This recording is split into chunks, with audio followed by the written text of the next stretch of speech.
All right. The January 14th, 2025 special meeting of the Malibu City Council is now called to order. If you'd like to speak only on the items on the agenda, please submit your request to speak form to the clerk. May we have a roll call? Councilmember Conrad? Here. Councilmember Silverstein? I'm here. Mayor Pro Tem Riggins? Here. Mayor Stewart? Here. You have a quorum with Councilmember Euring absent. Thank you. Let's have a pledge of allegiance. Dennis, would you lead us in the pledge? The flag is out there.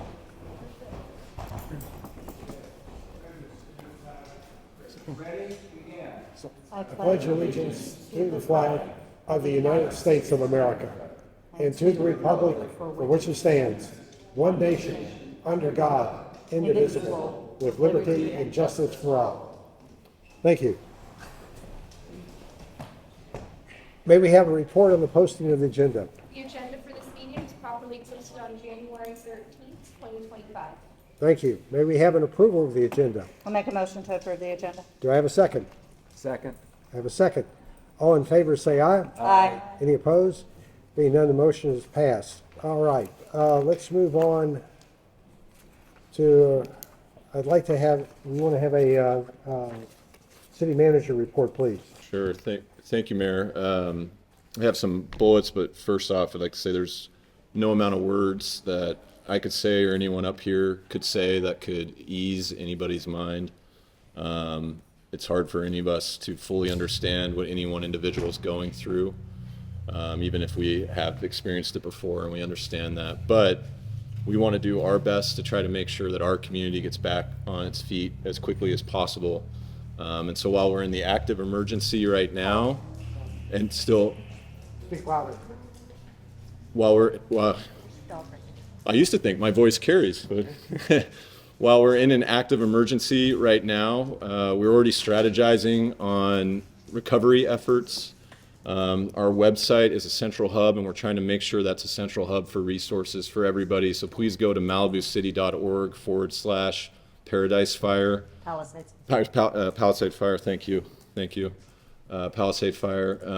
We're trying to make sure that we have every resource available for you there. And there's also the LA County page, recovery.lacounty.gov, which also provides many resources on recovery efforts.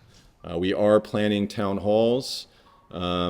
Obviously, we're in the active emergency right now, but we are targeting that for next Tuesday. We will confirm that and send out that information and make sure everybody's aware of it.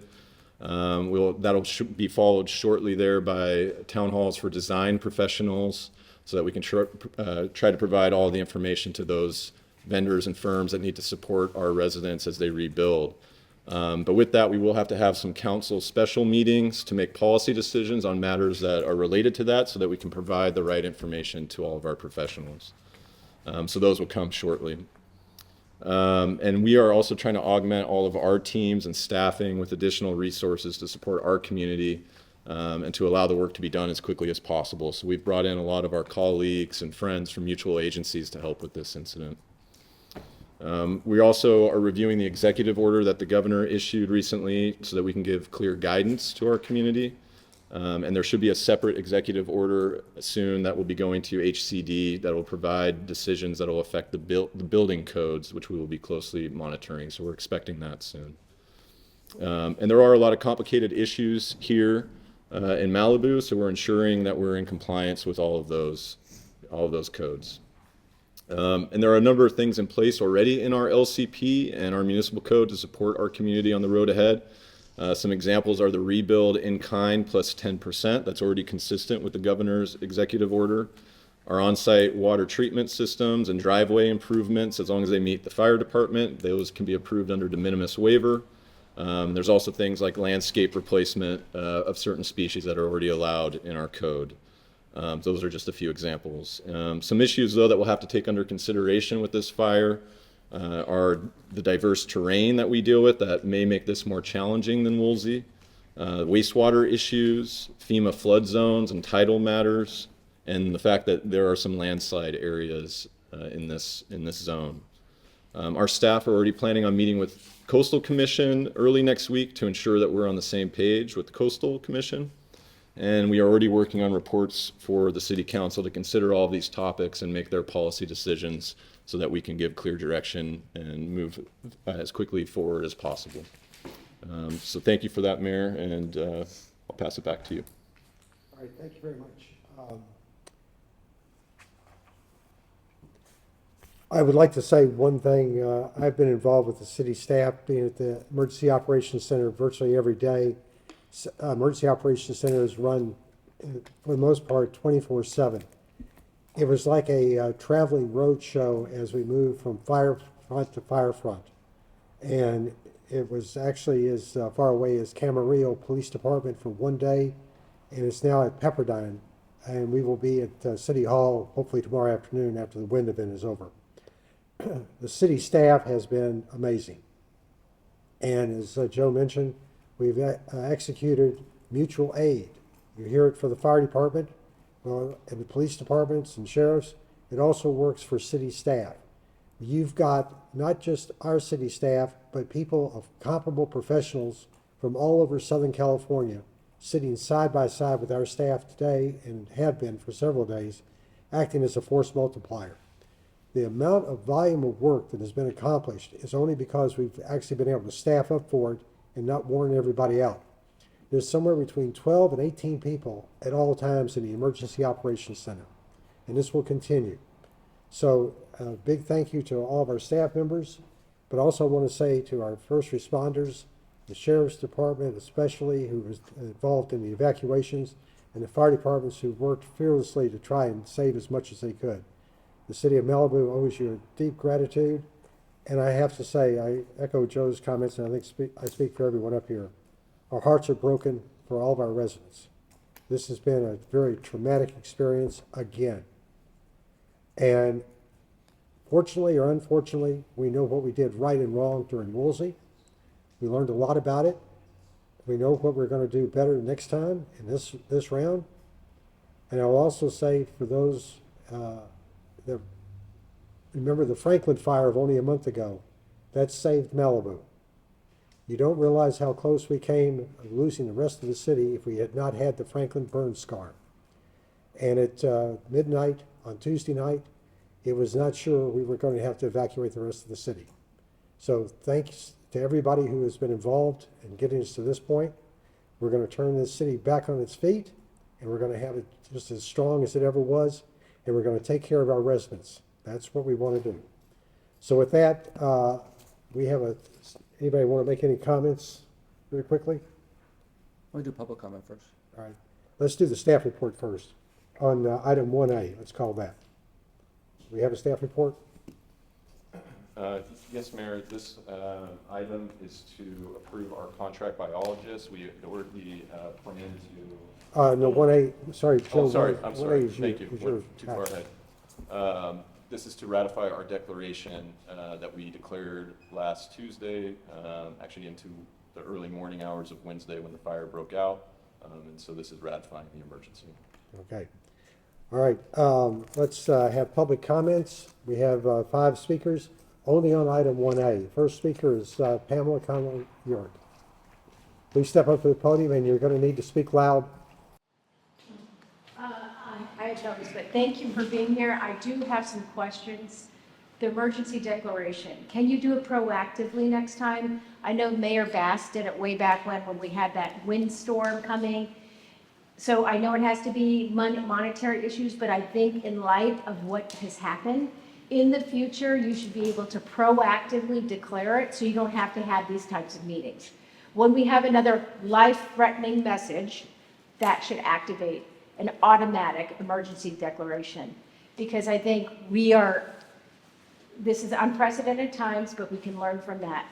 Second, City Hall, I've heard it has electric, it has gas, people are still there. Can you please keep the EOC consistent and at City Hall? I know there's going to be wind events. I know you're moving. I know this is a moving parts, but we've got to have consistency here. Please, in the future, if not City Hall, go to Pepperdine, one or the other, because Pepperdine, they're never evacuating. Keep it that way. Keep it simple so people here know where to get help. Number 3, Stephen Soet over other people have been risking their lives. We want to thank everybody, first of all, that died.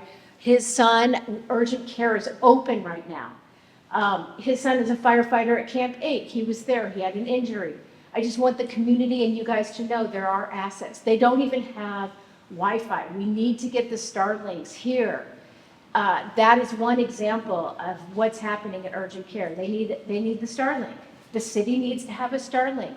So with this emergency declaration, I appreciate you guys doing it, but you've got to have it more than be a declaration, an emergency action in addition to this declaration. So I'm grateful for your service. Our hearts, like Doug said, our mayor, go out to all of you. Bruce, you're here. And Steve, you guys recently, we all have, I think, a little PTSD. So I want to thank you from the bottom on behalf of all of us. This is an extraordinary event, and you're doing extraordinary work, the staff. I've seen you everywhere at the incident command. We're very appreciative of your hard work, and we're going to get through this, and thank you for this emergency declaration, and let's make it proactive maybe, if we can, in the future. Okay, thank you. By the way, the Emergency Operations Center is at Pepperdine. All right, Ann Buxley, please. Thank you to all the emergency people who've been here. And I also want to suggest that with the rebuild, as long as I'm alive, I'm going to be breathing air. And when our buildings burn, because we use toxic materials in our buildings, we end up breathing it after fire. So I hope that you guys can take the lead and not allow toxic materials to be used when we are rebuilding. It would be a big step, but I think it's important at some point to take that step, because this is an opportunity. This feels like an end time in a way, and an end time is always a great time, because it means you can begin again. Thank you. Thank you. All right, next speakers, Frank, just want to remind everybody that you need to stay on topic about the emergency resolution. Craig? Oh, sorry, I didn't hear you. Yeah, I don't know when we're going to be back in town, so I just have a couple quick observations that are topic adjacent, at least. First, there's going to be issues of liability and causation. Let's get to the bottom of that, because that's going to affect a lot of how people look at things. Second, a lot of people want to know about the cleanup timeline for scraping lots. Is that going to be, I know you don't know, but 3 months, 6 months, this is going to affect what kind of housing people are looking for. Third, any kind of ordinance to suspend STRs or housing registries that the city could maybe participate in that could get people with second units or non-resident owners to be registering and vetting applicants from people like me to get into those spaces. Fourth, you mentioned already the CEQA suspension stuff, nuisance thing. The implications of that are going to be huge. We don't know what they are yet, but it's a balancing act, right? Because a lot of us, myself, are going to benefit from having those loosened. At the same time, if we have thousands of houses that are now having loosened regulations, what are going to be cumulative effects? So that's going to be a tough one. And then finally, on the reseeding, it might be a balancing act between getting the quick stuff out, like happened in '93, like the Kentucky bluegrass and the fescue, that grows quickly and covers stuff, but we want native seeds. We want native grasses to establish the correct ecosystems here. So in the end, as crass as it sounds, it might be a balancing act between a proper ecology and maybe having a few more landslides than we had hoped. So hopefully you get some answers out of those things. Thank you. Thank you. Next person is Luca. Luca, come forward. Close enough. Jacobi. Luca Jacoboni. I have just two questions. One is, how much of these executive orders from the governor have immediate effect on all across the board code and whatnot? And how much has to be ratified or looked at or reinterpreted by the city of Malibu in particular? And then I think it's a matter of importance to understand, I know that it's actually raising rents in these times is illegal. Is there something in the emergency status that keeps a record of who is renting homes and when they're renting and when the prices were established, and so that they're not being, people that try to find new homes are not getting tripped with that. That's it. Thank you. Next speaker is Don Schmidt.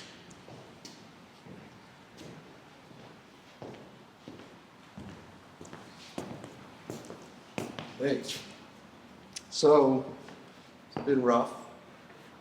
I, like you, have a lot of very close people to me that lost their homes and lost their businesses. So that's a little commiseration there. But some very recent history has made us a bit stronger, and that was, of course, the Woolsey Fire.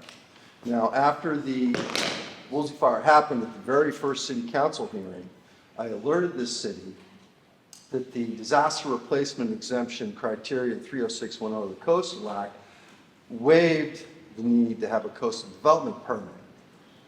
Coincidentally, the governor's executive order just reflects what's already in the law there in regard to 110%, but there still might be something that is a useful tool for us in regards to that.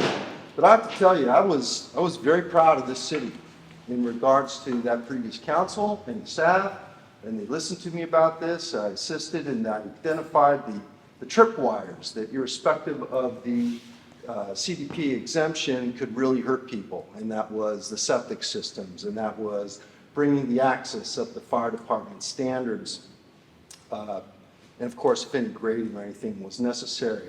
In 3 months' time, this city had it from the planning commission for approval, the city council for approval, and in front of the coastal commission. That was true leadership.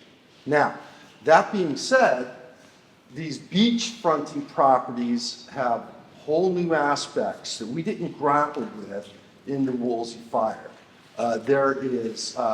It's almost a foregone conclusion in each and every septic system on the beach that can be underneath the house, and they're almost 100% going to be fried.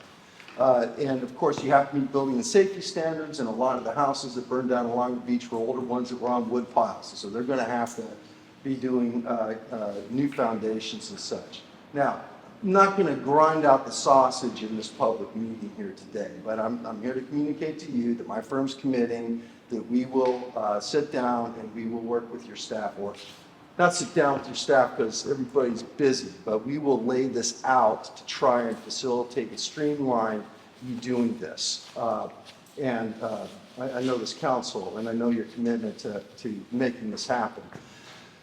The other thing I want to bring to your attention, if you're going to adopt an emergency resolution, is where we fell flat on our face.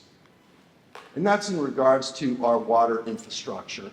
And in case you've been not paying attention, I know you have, you see how this is blowing up from Washington, D.C. to Sacramento to the city of Los Angeles. And I sat and I listened to Public Works, LA County Water District 29 come and tell this community what a great job they've done when they have been sitting on applications for upgrades to the water system for years. So I will wrap it up with that. Incorporate into whatever resolution you take that you're going to prioritize upgrading our water system. Thank you. All right, any council comments or discussions? I'll make a motion to adopt item 1A. Do we have a second? Before we do that, we've got a couple comments. I think, Halen, you wanted to speak? Well, I mean, do we comment on what they just commented on? If you wish to, if not, it's fine to pass. I'm just listening. I heard everything. I'm sorry for all the loss here, but I don't want to take up too much time. Okay. I'm taking notes. I do think we need to see what we can do about incorporating the Franklin Fire issues in our rebuild programs. I know that's potentially possible, and let's make sure we bring that in. We've got 20 people that were involved in the Franklin Fire, and it would be appropriate, I think, to wrap them into this project as well. Pardon? Speak up. Oh, I'm sorry. I thought I'm trying to speak loud. We want to incorporate the Franklin Fire victims in this as well. There's about 20 people in there, and if it's an administrative add-on, let's try and do it. All right. Well, your voice was great on the phone when I called So, we appreciate everything everyone shared today, and I know it's going to be tenfold, 100-fold when we get a regular city council meeting to hear everyone's comments, not just this ratification today. So the fact that we're not responding to those things, say it's because legally we're not permitted to. We don't have the authority to do anything other than what's on the agenda. But we hear you, and we're going to have to address all of those things and many, many more.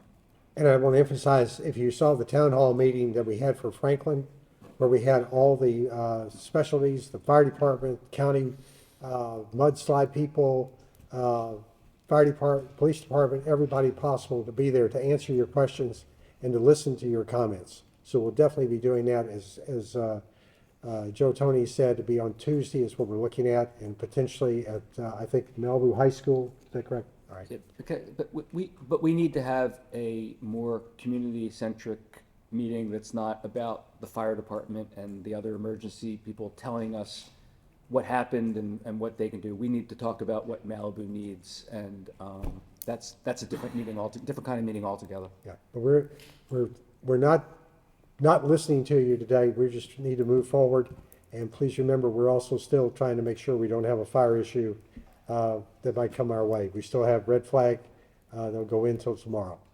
All right, do I have a second on the motion from Mary Ann? I'll second. I have a second. Clarify, the motion is staff's recommendation, both the resolution and the letter, right? That is correct. Okay. Well, on point 2, can we include the Franklin Fire on that request for assistance?